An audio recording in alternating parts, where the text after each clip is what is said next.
Hello. Pag-usapan uli natin yung loan sa land bank.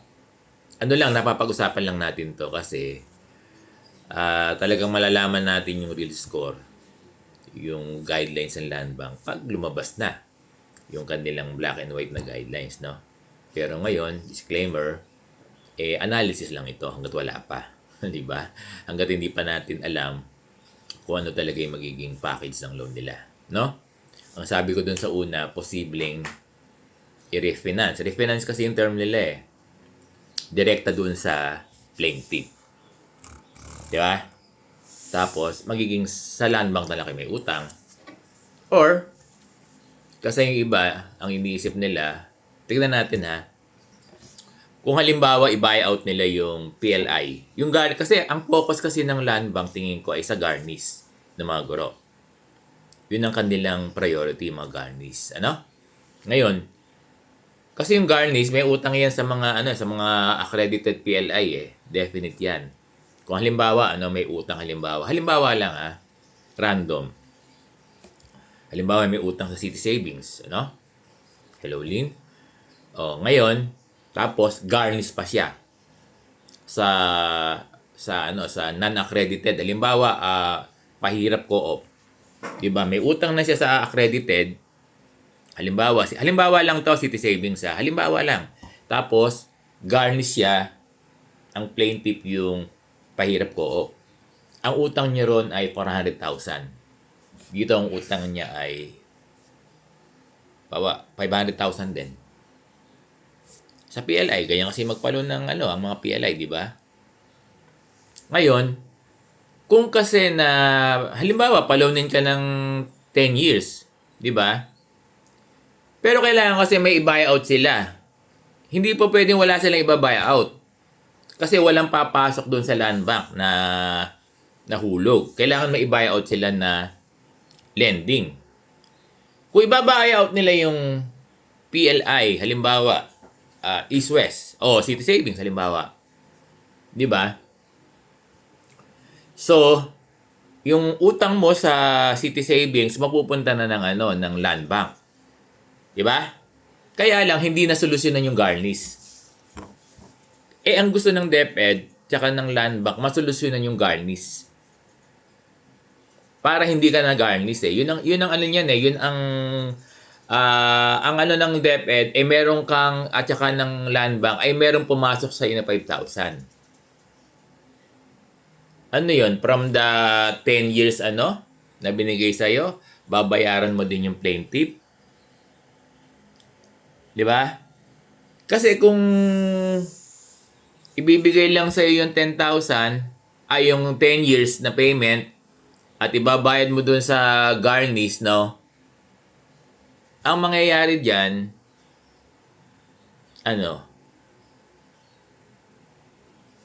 baka wala din masingil yung land bank. Naget ba? Or, ibibigay sa yung 10 years na package ng loan. Tingnan nyo to Ano sa tingin nyo? Baka pinag-loan ka ng, halimbawa lang, 10 years pinaloan ka. Siyempre, meron silang iba-buyout. Kung iba-buyout lang nila kung iba-buyout nila halimbawa yung PLI na accredited, ang gulo ko, Halimbawa, isang bangko doon na may utang kang 300. Ngayon, doon ka na magkakautang ngayon sa land bank, di ba? Kasi hindi mo pwedeng hindi nila i-buyout yung isang isang land bank kasi walang papasok sa kanila ng land bank, Kailangan may pumasok dahil yun magiging hulog mo. Kaya yung utang mo doon sa sa halimbawa US Bank ay ang magke-carry na niyan ay land bank. Kaya yung mga hulog mo sa dati mong PLI doon na papasok. Get mo? Kaya lang, ito yung sinasabi ko. Gustong solusyonan ng DepEd at ng land bank yung problema mo sa garnish. Kasi tingin ko hindi magpapaloan yan. Kaya nagpapaloan yan para masolusyonan yung problema mo sa garnish. Dahil yan yung nilalaban natin di ba? Ganon.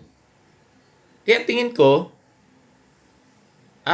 tingin nyo pwede ba yung pauutangin ka, di ba? Babayaran mo na yung yung accredited at babayaran pa yung ano, yung tawag dito, yung plaintiff. Ano tingin nyo? Pwede ba yung ganon? Dalawa yung babayaran ng land bank? Kayo na mag-isip.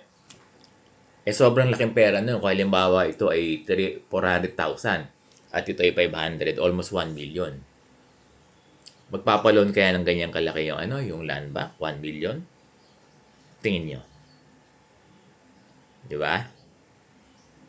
Oh. Kaya tingin ko, tama yung analysis ko na sa plaintiff lang. Na? Kasi kasi sabi yung serbong, anong makukuha kung sa plaintiff lang dahil 5,000 lang, tama naman. Siguro, yung mga sosobra na lang, katulad ng major bonus, ang lalaki niyan eh. Yung iba pang mga bonus, siguro, alam nila na, di ba? It can be like that.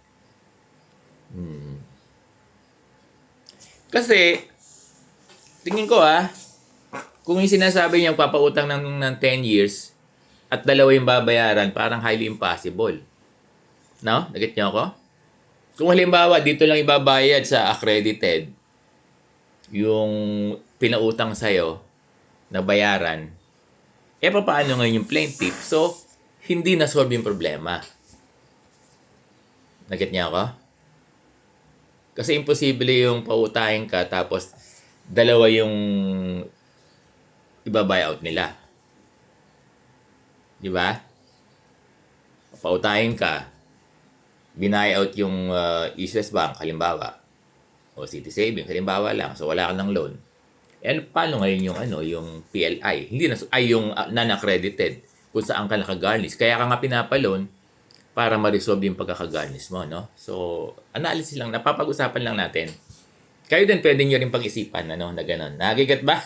O malabo? Ako naiintindihan ko na yung ganda. Kasi yan din naman yung natin, masolusyonan na magkaroon kahit paano yung mga garnish eh. Kasi iniintindi natin dito, meron lang makuha yung mga garnish. Di ba sinasabi ng DepEd tsaka ng Land Bank na magkakaroon at least ng 5,000. Kaya kung i-buyout nila yung kulit ko, no? Yung PLI, hindi masosolve yung garnish mo. Tama ba ako? Kasi yung pera ibibigay mo sa PLI, paano yung garnish na plaintiff? Na? Nagigat ba, Sir Bong? Bagay, lang to, analysis lang natin, ha? Disclaimer, hindi to official statement ng DepEd nor ng Land Bank. Pinag-aaralan ko lang. Di ba kayo din, pwede nyo naman din, you have your wisdom. Di ba? To analyze. To think of it. Kung paano talaga. Ang gulo, no? Pero, yun sa akin, nasolusyonan na yung problema ng garnish kung babayaran ng Land Bank yung plaintiff at magkakaroon siya ng 5,000 monthly. Yan din naman yung sinasabi natin sa Supreme Court. Magkaroon ng part yung guro. Kesa sa wala, kesa sa zero, no? Nagigit niyo ako?